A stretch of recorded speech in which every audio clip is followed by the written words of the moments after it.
What's up, YouTube? Midwest 2 Review here, back again. Well, as you guys see, we have ourselves another haul. We're gonna go through the haul. Some stuff came from Matco, some stuff came from Snap-on, and then just some general updates on the channel. We're gonna go through all of that as well. So let's get into it. So the big elephant in the room is gonna be the M18 Fuel. This is the quarter drive impact gun or hex drive gun, or whatever you want to call it. I decided to go and get this particular model, and I don't like the tripod, guys, I gotta admit, so I am going to just simply do this all by hand, and I'm gonna struggle through it. But by now you guys know my video style, and you're like, okay, whatever. So that's how we're gonna do it. But I decided to go ahead and get this one here because I'm going to trade in one of my older Cobalts and one of my Porter cable.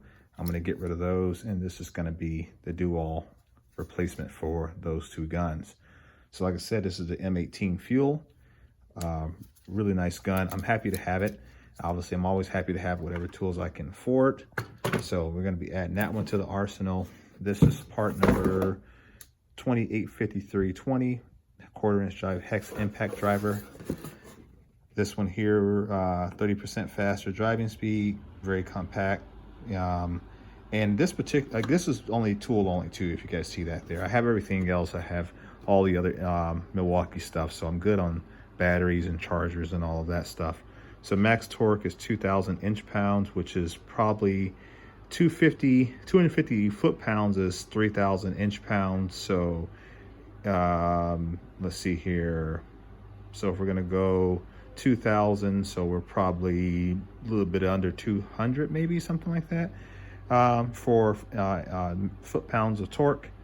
RPM, oh, there it is. Yeah, oh, that's in Newton meters, never mind. But anyway, it gives you the RPMs, drive control, 4 modes. You guys have seen this before. The reason why I picked this one, I know they have a Gen 4 out, I believe now, but I like this profile of the head better. So that's why I got this one. It's smaller, more compact. I felt not quite as big as the latest model. So I decided to go ahead and grab that one. And I got a pretty good deal on it from my Matco dealer. The next thing I picked up, real simple, is I've got these set of the oil filter wrench, and these are used. They were on the truck. You can see some oil there. It was another mechanic owned them. He said he didn't like them. These are indexable, so you can see there.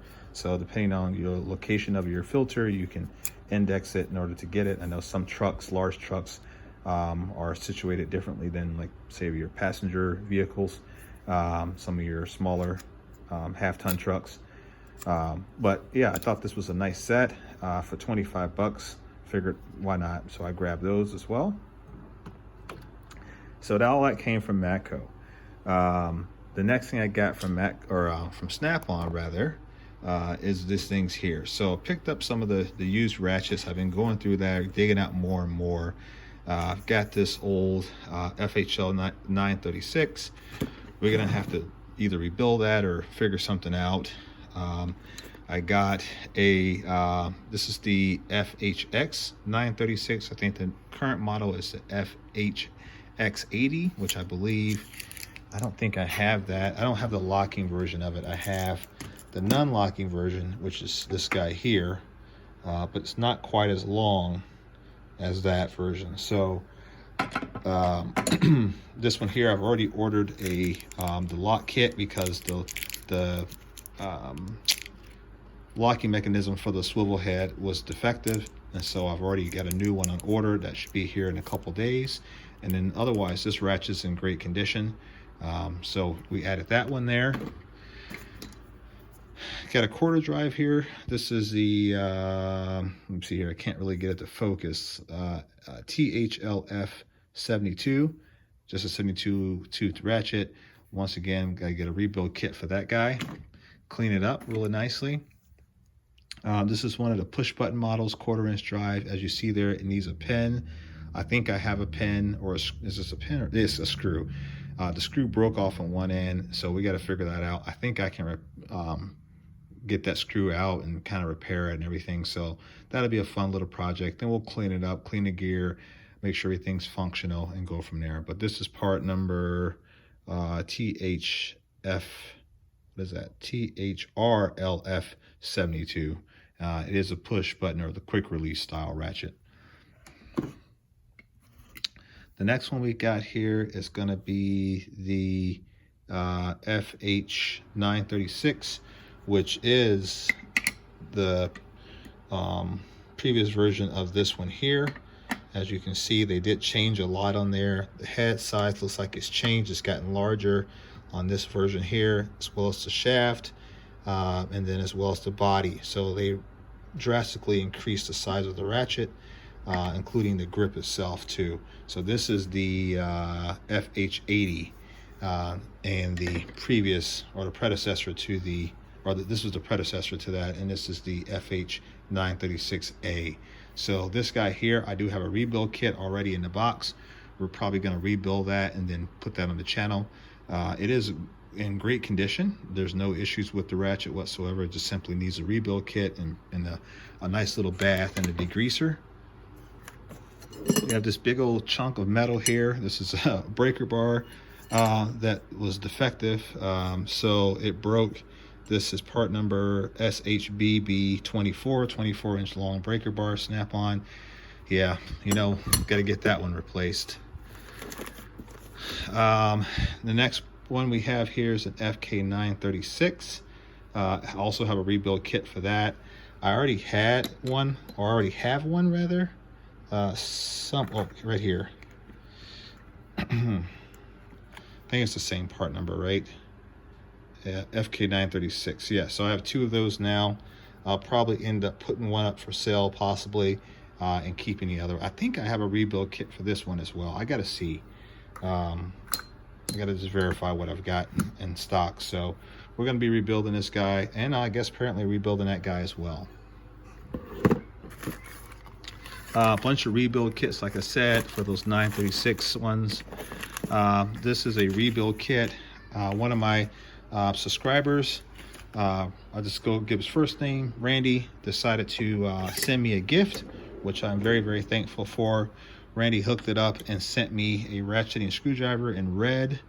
Got it cleaned up last night. The gear mechanism does work on it. It's a little bit sticky, so I decided that get a rebuild kit. Got that today from Jerry. So we are going to rebuild this screwdriver. I've never rebuilt one. I think there's only one other video on, well, maybe more than one, but I saw a video for how to rebuild a ratcheting screwdriver. But this one also came with the instructions, which I thought was pretty cool. And the clear lubricant, which you don't see that anymore. It's like the opaque or the white stuff that we get now. But I'm going to watch that video, figure out how to rebuild this guy, and then I'm going to rebuild that ratchet on another video. Excuse me. We also got a couple, well, that one's got the head still in there, but we also got a couple flex head 1/4-inch drives. We're going to go ahead and get these rebuilt. We do have the rebuild kits for these guys. Get the head attached. It's somewhere in there. There you go. So we'll get those rebuilt as well. Offer those up for cheap. And then the last one is these two here. I don't have heads for them, so I got to figure this out. So this is an old FK735. I believe these are fairly collectible. This one here is perfect condition shaft or handle, so I got to see if I can procure a head. There's no blemishes whatsoever on the shaft, so everything is in perfect working order. I just need to find a head for this. And then also the same thing goes for this FK731. It's a 3/8 drive as well. We need to find a head mechanism for this as well. So that's going to be some searching. So hopefully we can do that. Maybe somebody be able to hook it up or something out there. I don't know. We'll figure it out. But that's the haul, guys. So I got the 1/4-inch hex impact, got the old filter pliers, got a bunch of used ratchets. Some of them are new old stock, some of them are just simply used. Got the breaker bar, got the rebuild kits for the ratchets, also for the ratcheting screwdriver. So yeah, I think we're pretty good. And then we're going to get everything loaded up. I guess oh, another thing that we're going to do on an upcoming video, I got the latest flyer for Matco. I don't know if there's any videos out there. I'll double check and see first. I know there's a lot of creators that put the videos out as well, so we'll double check that tonight. And if there's no video, we'll try to be the first ones to drop this vid. Somebody may beat us to it, and if they do, oh well, we still may do it. But as far as tool sales, I think I'm going to take a break for a while. I've shipped out probably over $500 in my cost of shipping cost, probably over, I don't know, 2,500 bucks. It seems like that in merchandise. And I am tired. I just went to the post office today and FedEx and shipped out a bunch of things. So I'm a bit burnt out. I'm a little tired, so I think I'm gonna take a couple weeks of break from selling tools. But if there's something that you absolutely have to have, and you don't want to wait that long, you can message me, follow me on Instagram at Midwest_tool_review, send me an email. I'll leave all that stuff in the description of this video. But otherwise, I'm going to take a break for a while and just kind of relax. I've got one more shipment that has to go out this week and get those things out, but that'll be it. So as of Friday, we're going to be done with selling tools for about 2 weeks, and I'm just going to take a break and just relax and just make normal videos. So I've enjoyed doing these tool hauls with you guys and having all of the snap-on ratchets and everything, and people buying stuff like crazy. You guys have been tremendous. Support of the channel is helping me get things that I want, because I'm selling some tools that you guys want. So it helps add some revenue for the channel, helps me acquire some things such as the Hex Impact. That was one of the things that's as a result of the tools that people have purchased. No need to be ambiguous with me. I'm just going to be honest with this. So yeah, some people get money from channels, and who knows what they do with it. But any type of revenue that I make, any type of, if I sell, you're getting something from me, put it that way. If you're going to get a sign, or you're getting a bottle opener, or you're getting something, you're getting something from me. I'm not just simply taking cash from people and not giving you something in return. So we don't ask for any donations or things like that, and I don't think that we ever will. But we do like selling the tools and selling the merch.